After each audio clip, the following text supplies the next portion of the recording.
Tonight, we take a deeper dive into issues that affect our changing coastline, climate, and community.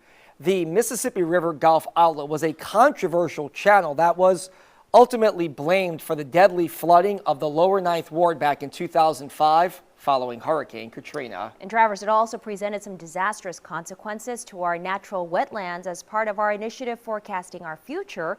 Meteorologists Art Jarrett and Lee Southwick take a look at how our land was impacted and how our environment is doing now that it has closed. We start with Art.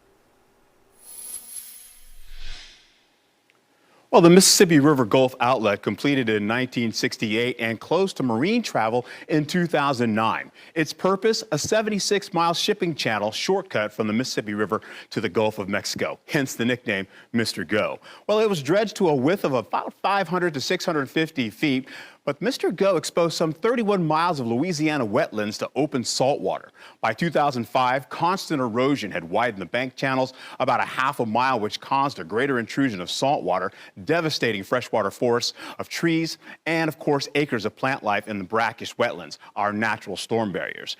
Meteorologist Lee Southwick explored a part of the wetlands affected by the Mr. Go. Lee, any signs of improvement out there? Art, I am happy to say there have been signs of improvement out here. I'm standing in front of the Central Wetlands Unit, which is the area between the Mr. Go and the levee and the hurricane protection system. And this area was severely impacted by saltwater intrusion. This is what the Central Wetlands Unit looks like present day.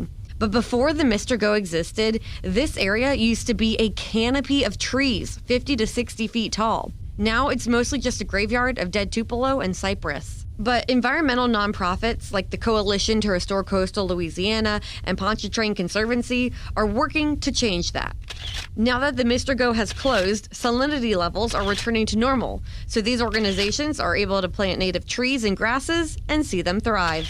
And we see a survivorship of about 75%, and our trees are growing about at a rate of 4 inches every year. A 75% survival rate is good when you consider all the factors the trees are against, such as hurricanes, invasive trees that compete for sunlight, and destructive wild boar and nutria.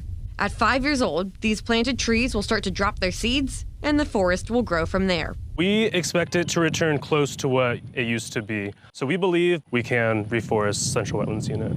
But there are other areas that still need help too. Even though salinity levels have dropped, the damage has already been done to area swamps, and events like Hurricane Ida exacerbated the damage further. We ventured to Maurepas Swamp to see some of that damage for ourselves. I've been in there since Ida, and I was stunned at how some sections just look like a graveyard. I'd say 80% of the tupelo gum trees are down, and the cypress that is still there don't look all that healthy. I've been out with an airboat captain who talked about what it used to look like. It used to look like a rainforest, the place where we're going to be kayaking today, and we'll go there now and you'll see that it is absolutely not a rainforest today. Yeah, this looks nothing like a rainforest anymore.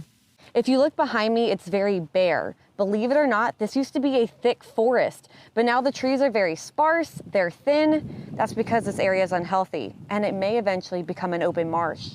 But there's hope here too, now that salinity levels are dropping. Groups like Lost Lands Environmental Tours are also planting native trees here and seeing signs of success. With the collaboration between Lost Lands, the Coalition to Restore Coastal Louisiana, and other groups that educate and replant natural vegetation, and government river diversion projects currently in the works, the swamp has hope of slowly returning to its natural state. So even though man made a disastrous industrial decision years ago, this is proof that if we correct our mistakes, nature will put in the work to heal itself too. For Art Jarrett, I'm Lee Southwick, WDSU News.